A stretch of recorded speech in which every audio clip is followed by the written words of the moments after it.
اعوذ باللہ من الشیطان الرجیم بسم اللہ الرحمن الرحیم الحمد للہ رب العالمین الصلاة والسلام علی اشرف الخلق محمد وآلہ الطیبین الطاہرین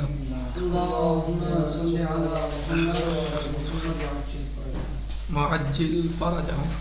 ہماری گفتگو چل رہی تھی قط میں حلقہ ثانیہ میں ہماری گفتگو قط کے بارے میں تھی. اس میں ہم نے گزشتہ دروس میں قط کی منجزیت اور معذریت کو بتایا. پھر ہم نے گفتگو شروع کی تھی تجری کے بارے میں اور ہم نے یہ بتایا کہ عاصی کیا ہے اور متجری کیا ہے. یعنی اگر انسان کسی شے کے بارے میں، کسی شے کے واجب ہونے کے بارے میں، کسی تکلیف کے اگر مکلف کسی تکلیف کے واجب ہونے کے بارے میں یا حرام ہونے کے بارے میں قط حاصل کر لے اور وہ قط خلاف واقع ہو یا وہ قط خلاف یعنی موافق واقع ہو، یعنی واقع کے موافق ہو جی، تو اس میں کیا حکم ہے، کس کو کیا کہا جائے گا. یعنی ایک قط ہے مکلف کی کسی ایسی تکلیف کے بارے میں کہ جو واجب کے بارے میں سے قط ہو گیا مثلا، یا حرام کے بارے میں، اور وہ اس کی مخالفت کر دے اور فی الواقع وہ تکلیف یعنی وہ شے جس کی قط ہوئی تھی وہ ثابت تھی. فی الواقع وہ شے ثابت تھی، یعنی واقع میں وہ چیز موجود تھی جس کی سے قط ہوئی ہے، اور اسی قط کی اس نے مخالفت کی ہے وہ واقع میں تھی. یعنی واجب کی قط ہوئی ہے تو واجب ہی تھی، اس نے انجام نہیں دیا.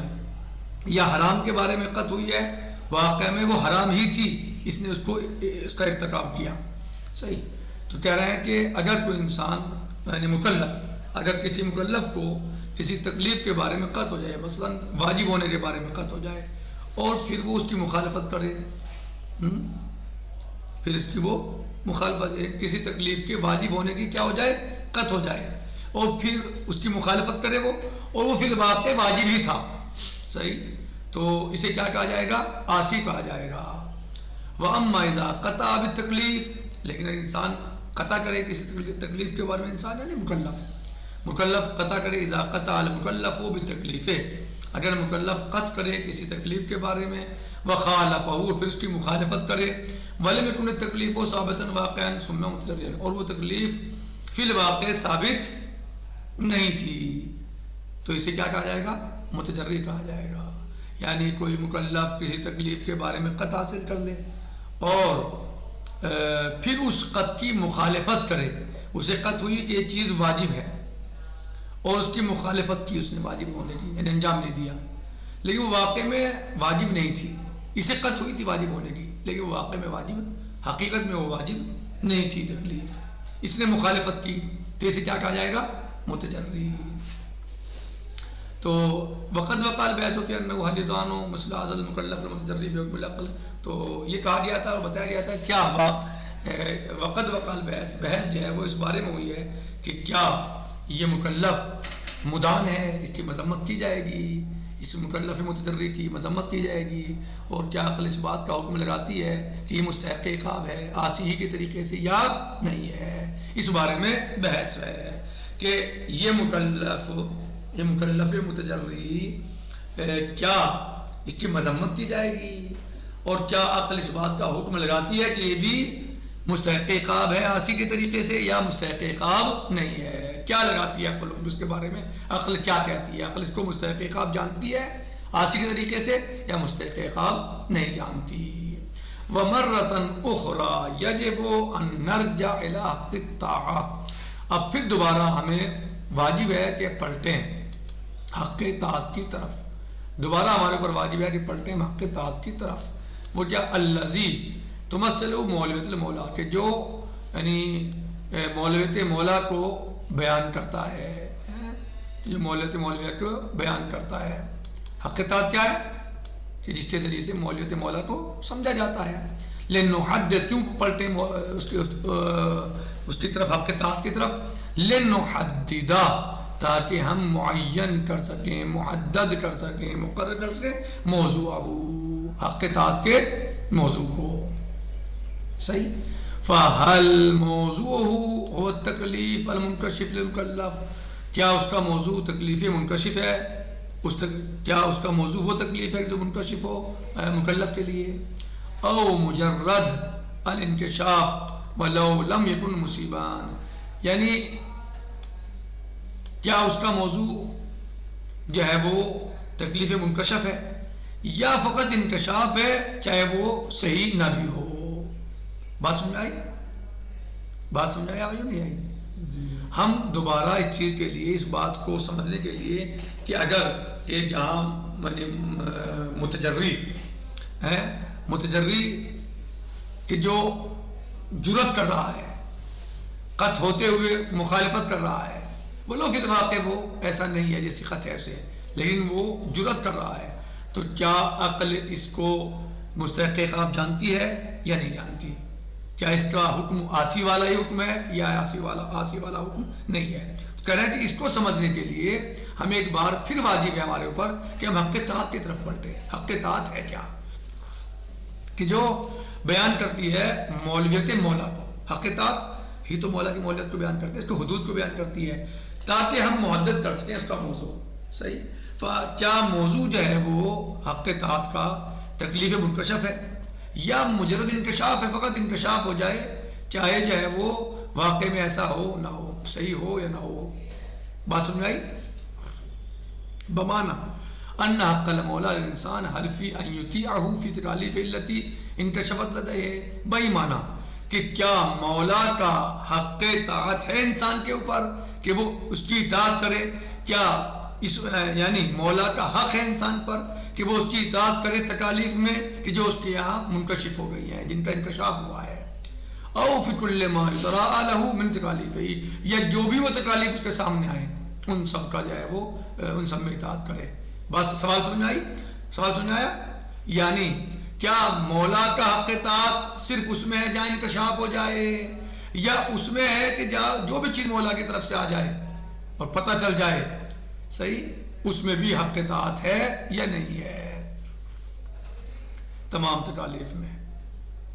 او فی کل ما یطرا له من تکالیفہ سوا ان کا مولا کا تکلیف حقا اولا، چاہے وہ تکلیف حقا ہو یا نہ ہو. یعنی یہ پتہ چلا کہ بھائی یہ تکلیف ہے مولا کی طرف سے، میری طرف دیکھو، یعنی یہ معلوم ہو کہ یہ مولا کی طرف سے تکلیف ہے، لیکن اسے قط تو ہوئی اس بات کی مکلف کو کہ مولا کی طرف سے تکلیف ہے، واجب ہے مثلا، لیکن فی الواقع وہ واجب نہیں ہے، لیکن اس کو تکلیف ہو گئی. صحیح. تو یہ حقیقت میں کیا ہے؟ اس کی قطع صحیح نہیں ہے. اصل کیا ہے؟ اس کی قطع صحیح نہیں ہے، لیکن اسے قط ہو گئی. تو کہہ رہے اس قط پر بھی کیا مثلا جو ہے مولا کا حق ہے کہ اس کی اطاعت کی جائے یا حق نہیں ہے مثلا. بات واضح ہوئی؟ فعل الاول اگر جو ہے وہ انکشاف والا مسئلہ ہے، جہاں اول یعنی انکشاف، فعل الاول یعنی انکشاف. لا يكون المکلف المتجری قد اخلا بحق الطاعة، کہہ رہے ہیں اگر اس کو فقط انکشاف مانا جائے تو پھر یہاں پر مکلف متجری نے خلل وہی میں کیا حق اطاعت میں. اذ لا تکلیفہ، چونکہ تکلیف ہے ہی نہیں، یعنی اگر اس کو بمانے تکلیف بمانے حقیقی مانا جائے، یعنی وہ واقع میں ایسا ہونا چاہیے، جو اسے قط ہوئی ہے وہ کیا ہونا چاہیے؟ ایسا ہی ہونا چاہیے. تو یعنی واقع میں بھی موجود ہو، یعنی اگر یہ قط ہوئی کہ رویت ہلال کے وقت دعا واجب ہے، اس بارے میں قط ہو گئی، تو اب واقع میں بھی رویت ہلال کے وقت دعا واجب ہونی چاہیے. اگر واجب ہے اور پھر اس نے مخالفت کی تو پھر کیا ہے؟ پھر حق اطاعت میں خلل کیا. لیکن اگر واقع میں ایسا نہیں ہے تو پھر حق اطاعت میں کوئی خلل نہیں کیا اس نے. اصلاح تکلیفہ، پھر اس پہ تکلیف نہیں ہے. والثانی، دوسرا کیا ہے کہ نہیں بھائی اسے بس قط حاصل ہونی چاہیے، بمانے انکشاف نہیں، بس قط اسے حاصل ہو کسی بھی طریقے سے، اس تک بات پہنچ گئی، سے قط حاصل ہو گئی، تو اب اس پر جو ہے وہ یہ مستحق کام ہوگا. صحیح. تو ہم نے دو قسمیں یہاں پر جو ہے وہ دیکھ لی تجری کے بارے میں. کہہ رہے ہیں وصحیح کا مطلب کیا ہے؟ یعنی یہ نظریہ ہے شہید صدر کا رضوان اللہ تعالیٰ علیہ. وصحیح هو الثانی، اور صحیح جو ہے میرے نزدیک یعنی شہید صدر کے نزدیک کہتے ہیں وہ کیا ہے؟ دوسرے والا ہے. یعنی پہلے والا تو تقریباً جو ہے وہ آسی کی طریقے سے ہو گیا. حق اطاعت ٹھیک ہے، ہم نے حق اطاعت میں نے جو ہے وہ بحث کی اور حق اطاعت کو سمجھنے کی کوشش کی کہ حق اطاعت ہے کیا، کہاں ہے حق اطاعت مولا، کہاں کتنے حدود ہیں اس کے، کیا حدود ہیں حق اطاعت کے. ٹھیک ہے، پھر ہم نے وہی تقسیم کر دی تو نتیجہ وہی پہنچ گیا گھما پھرا کے کیا کہ وہ یعنی آسی اور متجری والا. بات ہماری آسی میں تو ہے ہی نہیں، بات ہماری متجری کے بارے میں ہے. کہہ رہے ہیں بات صحیح ہوا ثانی، اور بات یعنی صحیح جو ہے وہ ثانی ہے. ثانی یعنی ہاں یعنی صرف اسے معلوم ہوا، اسے پتہ چلا، اسے قطع حاصل ہو گئی کہ یہ مولا چاہتا ہے، یہ واجب ہے میرے اوپر مثلا، پھر اس نے مخالفت کی. لأن حق الطاعة، اس لیے کہ حق اطاعت ینشأ کیا ہوتا ہے، پیدا ہوتا ہے، نشو ہوتا ہے، نشو نما ہوتا ہے. کیسے؟ من لزوم احترام المولا عقلا. عقل کیا کہتی ہے کہ آپ حق اطاعت کہاں سے آئے گا؟ احترام مولا سے. حق اطاعت کا مطلب کیا ہے مولانا حسن مہدی صاحب؟ احترام مولا. بھائی اگر آپ کسی کی اطاعت کر رہے ہیں تو اس کے احترام تو ہے ہی ہے، اصل تو احترام ہے. تو احترام مولا سے حق اطاعت نشو ہوا، پیدا ہوا. عقلاً، عقل کیا کہتی ہے کہ یہاں پر حق اطاعت سے پہلے احترام مولا ہے. وہ رعایت و حرمت ہی، اور جس چیز کو اس نے رعایت و حرمت، اس کی حرمت کی رعایت کرنا. صحیح. ولا شک فی انہ من الناحیۃ الاحترامیہ و رعایت الحرمہ، اور اس میں کوئی شک نہیں ہے کہ احترام کی ناحیت سے اور اس کی حرمت کی ناحیت سے لا فرق بین التحدی الذی یقع بین الذی یقع من العاصی والتحدی الذی یقع من المتجری. اور ناحیت احترام سے، احترام کے اعتبار سے کوئی فرق نہیں ہے کہ وہ مخالفت یا چیلنج عاصی کی طرف سے آ جائے یا متجری کی طرف سے آ جائے، کوئی فرق نہیں ہے. اصل تو احترام مولا ہے، احترام مولا سے حق اطاعت پیدا ہوا. احترام نہیں تو حق اطاعت کیسا؟ احترام پہلے، حق اطاعت بعد میں. حق اطاعت جو پیدا ہوا کہاں سے؟ محمد علی صاحب احترام مولا سے. تو احترام مولا اس بات کا مقتضی ہے کہ جس چیز کے بارے میں آپ کو قطع ہو گئی یا پتہ چل گیا کہ یہ مولا مجھ سے چاہتا ہے، تو احترام مولا اس بات کا مقتضی ہے کہ اس کو انجام دیا جائے. احترام مولا. ابھی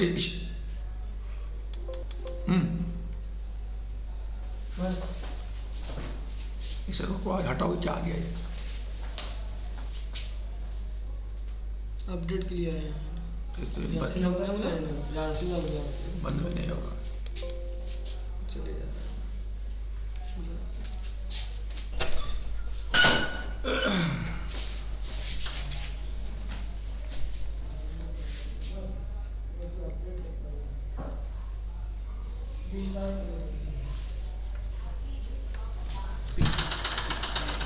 ریکارڈنگ چل رہی ہے، رک بھی نہیں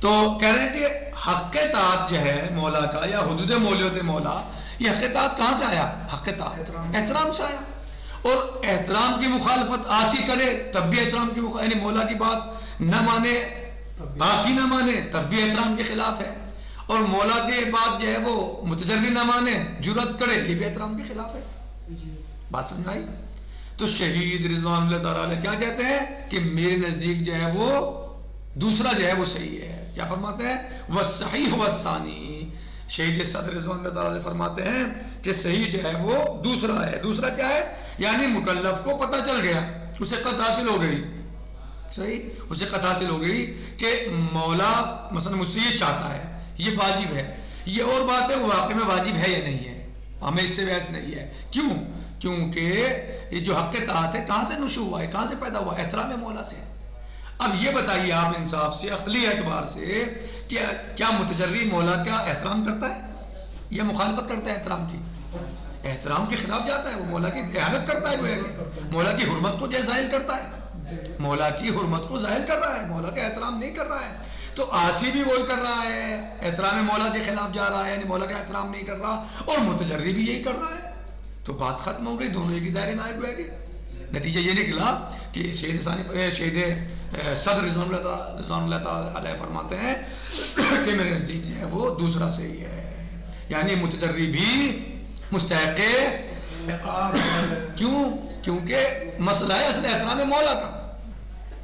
احترام مولا نہ عاصی کر رہا نہ متجری کر رہا، لہذا دونوں ایک ہی زمرے میں ہیں.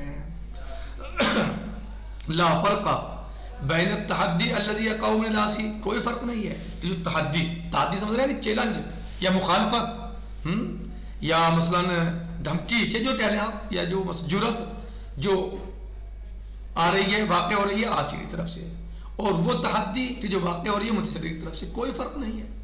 فالمتجری ایضاً یستحق العقاب کالعاصی، پس نتیجہ یہ نکلا کہ متجری بھی مستحق عقاب ہے عاصی ہی کے طریقے سے. اگر آپ سے پوچھا جائے یا کہیں آپ دیکھیں اس بحث کو اور آپ سے سوال ہو کہ شہید صدر رضوان اللہ تعالیٰ علیہ کا نظریہ متجری کے بارے میں کیا ہے، تو آپ یعنی آیا ان کے یہاں متجری مستحق عقاب ہے یا نہیں ہے؟ تو کیا جواب ہے؟ مستحق عقاب ہے.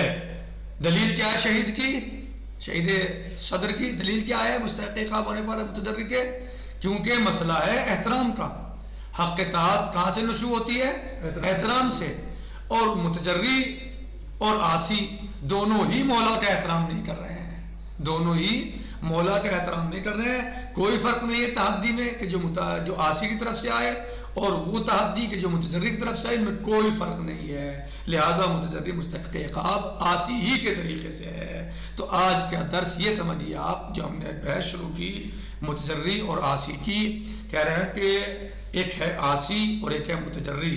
عاصی یعنی گنہگار، متجری یعنی جرات کرنے والا. عاصی یعنی مولا کی مخالفت کرنے والا، متجری یعنی جرات کرنے والا وغیرہ وغیرہ. خیر، تو کہہ رہے ہیں کہ دو چیزیں ہیں. ایک تو یہ ہے کہ ایک انسان مکلف کو قط حاصل ہو گئی کسی شے کے تکلیف کے بارے میں، لیکن لیکن وہ فی الواقع ثابت تھی. وہ قط جو جیسے قط ہوئی ہے فی الواقع موجود ہے، وہ ثابت ہے.